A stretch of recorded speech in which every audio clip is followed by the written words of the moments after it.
Hey guys, welcome to another video from Overbite Gaming, and today we're taking another look back into the past, and we are looking at The Suffering.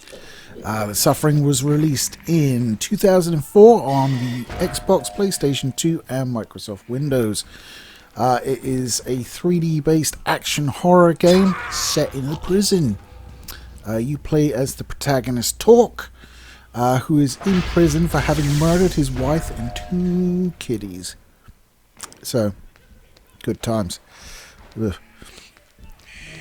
he can't actually remember doing it, and has been sentenced to death at this prison.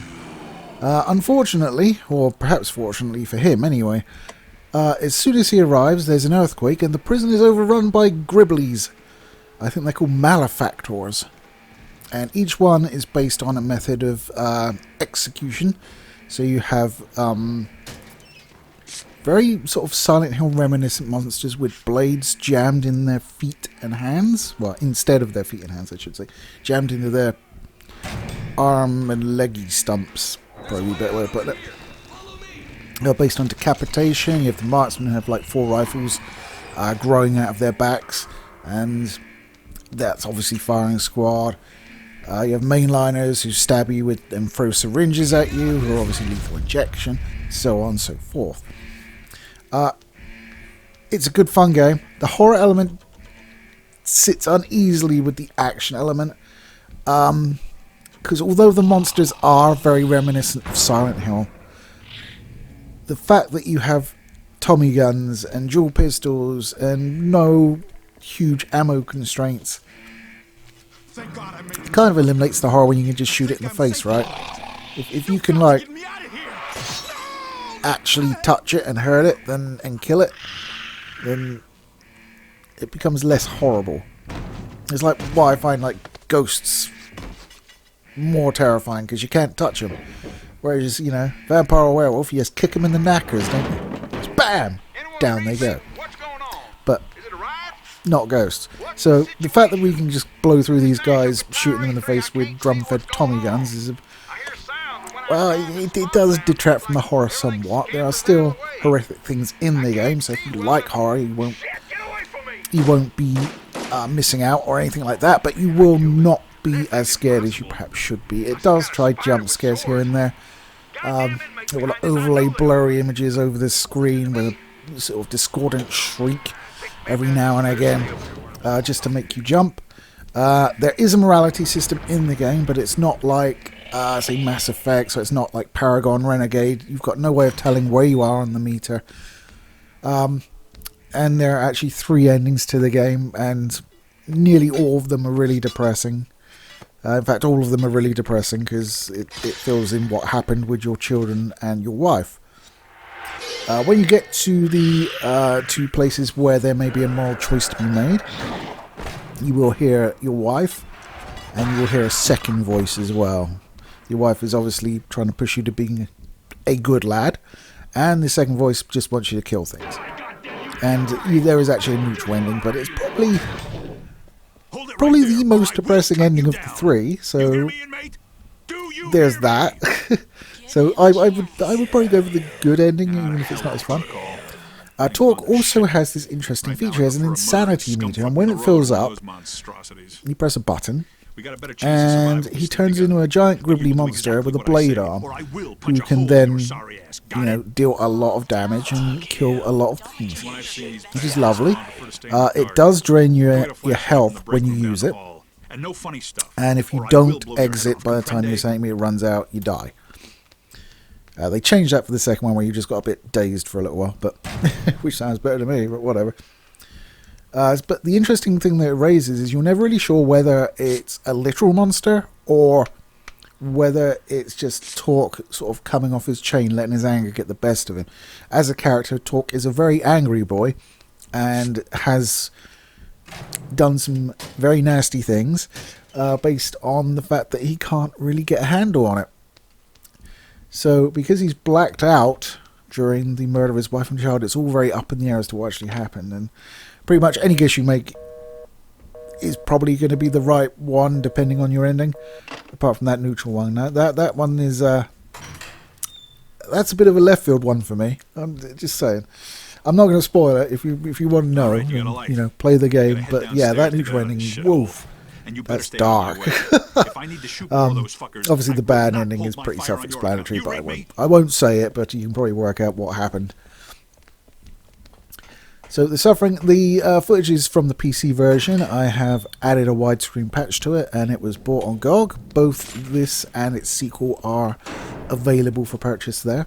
It actually did pretty well when it was released back in 2004, and was attributed to actually sort of putting Midway Games back on the map somewhat, and the fact that like a lot of their previous games hadn't done as well as they'd hoped, and the Suffering basically surpassed expectations.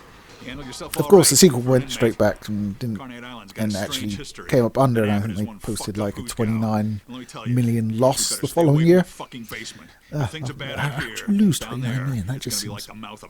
Wow. You're not planning very well if you lose 29 million. Jesus Christ. Then again, I suppose, you know, the game's what? What was it back in the day? Like 40 quid? Supposed to be something like that, wasn't it? 35, 40 quid? Nothing like the 70 we pay now. And you sold 1.5 million. So, yeah, okay. It's like 40, 45 million there, maybe. Somewhere around there. I don't know. Maths sucks. I hate maths. But yeah, okay. I can see how that happens thinking about it. But that just seems like a lot. A lot to lose. But The Suffering, it's a great game. I was first exposed to it when I bought it. I can't remember if I bought it for me or for Dad. Because we both were PlayStation guys back in the day. Well, I was, you know, a PC guy and a PlayStation guy because I have branches. What can I say? But we did play the PS2 version initially. I can't remember, as I say, who I bought it for, whether it was me or him. It was fine, but there was a lot of chugging on it. As I recall, when things got busy, it got slow. Obviously not a problem on the current PC version, although it's not perfect. The widescreen patch it causes some visual anomalies, shall we say, like when you look through the monitor, you're not supposed to see like a load of the screen, so you can see that it's just a black mask making it look like you're looking through a monitor when it's not actually. It's just a screen full of graphics. So there's that. There's a few other bits, like in cutscenes, where it's basically down to the fact that the game doesn't expect you to be able to see places where you can now see with a widescreen patch on it. Which is perfectly fine, and I mean, you know, if I played it 4x3, it wouldn't be an issue at all.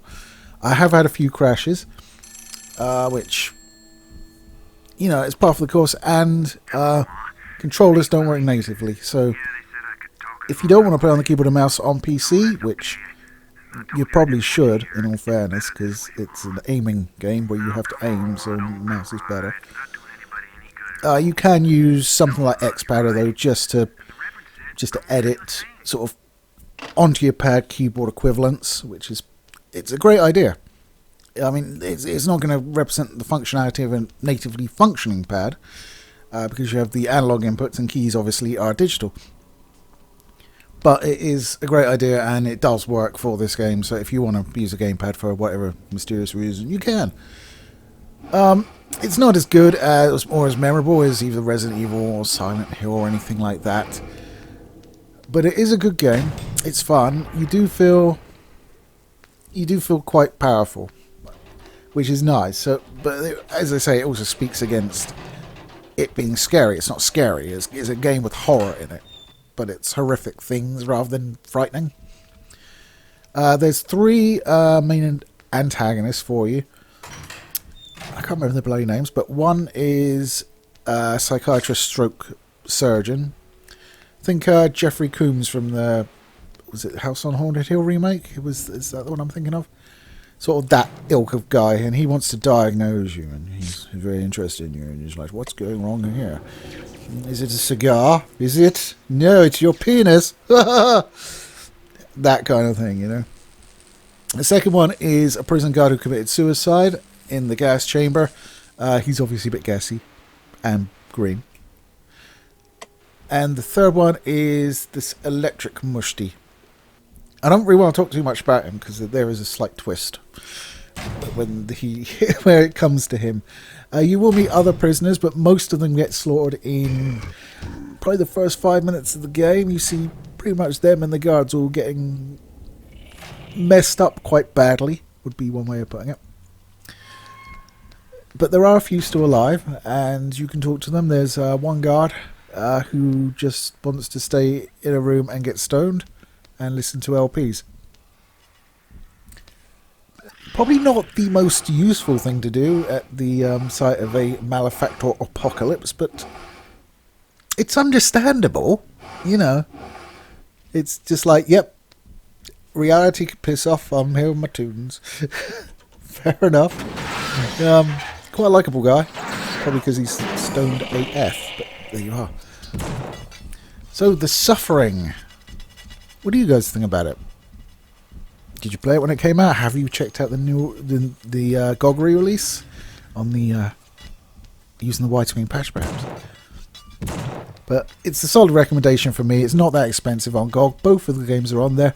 The second game is very similar to the first. So if you like get the first one, and if you like that, then you'll probably be alright with the second one. The story expands into Baltimore. From the prison, it basically picks up where you leave off in the first game, and if you have a save file for the first game, we'll actually take into account your ending from that game as well. So that's a nice thing. And your demon mode or angry mode or insane mode has 2 different variants in the second game. Maybe I'll take a look at the second game sometime, but not right now. I've suffered enough. Little joke. I'm sorry. I'll catch you next week.